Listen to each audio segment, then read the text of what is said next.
మన ప్రభువును ప్రిరక్షకుడైన యేసుక్రీస్తు నామములో మీ అందరికీ శుభాభివందనాలు తెలియజేస్తూ ఉన్నాను. ఇది దేవుని వాక్య ధ్యాన నిమిత్తమై కీర్తన గ్రంథము 92వ కీర్తన 4వ వచనాన్ని ధ్యానించుకుందాం. యెహోవా, నీ కార్యముల చేత నీవు నన్ను సంతోషపరచుచున్నావు, నీ చేతి పనిని బట్టి నేను ఉత్సహించుచున్నాను అనే మాటను లేఖనంలో మనందరం కూడా గమనించుతున్నాం. ప్రియులారా, వాక్యం ఉంటున్న నీతో నాతో దేవుడు ఈ దినం మాట్లాడుతున్న మాట ఏంటంటే, మన జీవితాల్లో దేవుడు మాత్రమే సంతోషాన్ని అనుగ్రహించేవాడు. దేవుని సంతోషం మనకు ఎలా కలుగుతుందంటే దేవుని క్రియల ద్వారా.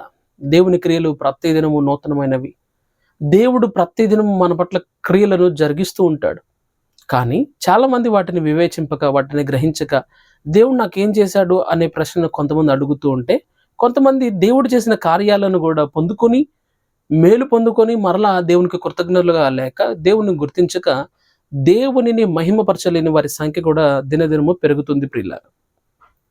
అందుకని కీర్తనకారుడైన దావీదు మాట్లాడుతూ, యెహోవా, నీ కార్యముల చేత నీవు నన్ను సంతోషపరచుచున్నావు. అవును ప్రియులారా, దేవుని కార్యాలు మనలను సంతోషపరిచేవి. ఈ సంతోషం భూమి మీద కోట్ల సంపద కన్నా వెలకట్టలేనిది. ఈ సంతోషం భూమి మీద ఎంతగా మనం ఎన్ని పొందుకున్నా కూడా ఆ సంతోషం దేవుడు అనుగ్రహించే సంతోషం ఈ భూమి మీద ఎవ్వరు కూడా మనకు ఇవ్వలేనిది అనే విషయాన్ని మనందరం కూడా యోచింపబద్ధులమై ఉన్నాం. కాబట్టి ప్రియ దేవుని బిడ్డ, ప్రియ సహోదరుడా, ప్రియ సహోదరి, వాక్యం ఉంటున్న నా జీవితాల్లో దేవుడే మనలకు సంతోషాన్ని అనుగ్రహించేవాడు. ఆయనే మన కార్యములను, ఆయన చేతి పనిని బట్టి దేవుడు మనకు ఉత్సాహాన్ని మనకు అనుగ్రహించేవాడుగా ఉన్నాడు. కాబట్టి నా ప్రియ సహోదరుడా, ప్రియ సహోదరి, నా జీవితంలో దేవుడిచ్చే సంతోషం కావాలి అని అంటే, దేవుడు మన జీవితాలు ఎన్నెన్ని అద్భుతాలు కార్యాలు జరిగిస్తున్నాడు. వాటన్నిటిని కూడా పర్టికులర్గా మైన్యూట్గా మనం మైక్రో పార్టికల్ని మనం ఎలాగా మైక్రోస్కోప్లో చూస్తామో అంత తీక్షణంగా దేవుని కార్యాలను మన జీవితాల్లో మనం గమనిస్తే, ఆలోచిస్తే దేవుడు చేసిన మేళ్ళు అనేకాలుగా ఉంటాయి ప్రియులరా. అందుకనే కీర్తనకారుడు అంటూ ఉంటున్న 40వ కీర్తనలో, యెహోవా మా దేవ, మా ఎడల నీకున్న తలంపులు బహు విస్తారములు, వాటిని వివరించదననుకుంటున్నా అవి లెక్కకు మించినవై ఉన్నవి అన్న విషయాన్ని ఇదే కీర్తనకారుడు తెలియచేస్తూ ఉంటాడు ప్రియులారా.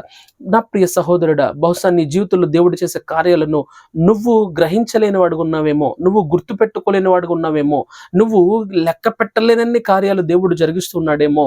దేవుని ప్రతి కార్యం మనకి సంతోషాన్ని మిగులుస్తుంది. దేవుడు చేసే ప్రతి పని మనకు సంతోషాన్ని ఉంచుతుంది ప్రియులారా. నో డౌట్, దేవుడు అందరికీ మంచి కార్యాలు చేయగలిగిన వాడు. కొందరికి చేసి కొందరికి చేయని వాడు కాదు. దేవుడు పక్షపాతి కాడు. దేవుడు అందరికీ ప్రభువు. ఆయన అందరి జీవితాల్లో అద్భుతాలు జరిగిస్తూ ఉంటాడు. అయితే నీ జీవితంలో జరిగించే అద్భుతాలను బట్టి నువ్వు సంతోషిస్తూ దేవుణ్ణి మహింపరచగలుగుతున్నావా? నువ్వు సంతోషించి దేవునికి కృతజ్ఞత భావంతో నువ్వు ఉంటున్నావా? లేదా దేవుడు నాకేం చేశాడని ఎద్దేవాతో, దేవుడు అన్ని చేసినా కానీ గుర్తించలేని అసమర్థత కలిగి ఉండి దేవుణ్ణి మహిమపరచకుండా నీ జీవితంలో ఇంకా ఇంకా ఇంకా దేవుడు ఏదో చేయాలన్న ఆసక్తితో, దేవుడు ఏదో చేయాలి అన్న నిరుత్సాహంతో నువ్వు ఉన్నట్లయితే, దేవుడు బహుశా నీ జీవితంలో దేవుడు జరిగించే కార్యాలను నువ్వు ఎప్పటికీ గుర్తు పెట్టుకోలేవు, గుర్తుపట్టలేవు కూడా. కాబట్టి నా ప్రియ సహోదరుడా, నువ్వు ఎవరైనా సరే, దేవుడు నీ జీవితంలో కార్యం చేయకుండా ఉండడు. నువ్వు గుర్తించడం లేదంతే. నువ్వు గుర్తించి దేవుణ్ణి మహింపరిస్తే, దేవుణ్ణి ఇంకనూ నువ్వు కృతజ్ఞత కలిగి ఉంటే, ఇంకా ఆయన అనేక కార్యాలను చేయగలడు, ఇంకా ఆయన అనేక అద్భుతాలు చేయగలడు. కనుక దేవుడు మన జీవితాల్లో ఇచ్చే సంతోషాన్ని ఆయన క్రియల ద్వారా, ఆయన చేతి పనుల ద్వారా పొందుకుందాం. దేవుడు ఇట్టి అనుభవాన్ని వినుచున్న ప్రియులందరికీ దయచేయును గాక. ప్రార్థన. పరిశుద్ధాత్మదేవ, నీకు వందనాలు. మా ప్రియులు అందరూ నీ మాటలు ఆలకిస్తున్నారు. వారి జీవితాల్లో కూడా సంతోషాన్ని, ఉత్సాహాన్ని అనుగ్రహించి, నీ చేతి పనులు, నీ చేతి క్రియలే, నీ కార్యములే మాకు సంతోషాన్ని అనుగ్రహించేవి కనుక ఎన్నెన్ని అద్భుత కార్యాలు ఇప్పటి వరకు మా పట్ల జరిగించున్నారో మాకు తెలుసు నాయన. ఎన్నిక లేని వారమైనప్పటికీ, ఎందుకు పనికిరాని వారమైనప్పటికీ, నీ యొక్క రక్తంలో కడిగి ప్రతిష్ఠించి కొని, అయా, ప్రతి దినము కార్యములను నూతనంగా జరిగిస్తూ సంతోషాన్ని అనుగ్రహిస్తున్న దేవానికి వందనాలు. నీ చేతి పనులను బట్టి ఉత్సాహాన్ని అనుగ్రహిస్తున్న దేవానికి వందనాలు. మా ప్రియులందరూ ఆలకిస్తూ నీ మాటలను ప్రభా ప్రతిదినము వింటూ ఉన్నారు. వారందరి జీవితాల అద్భుతాలను జరిగించమని యేసుక్రీస్తు నామమున అడిగి వేడుకుంటున్నాను తండ్రి. ఆమేన్. Praise the lord.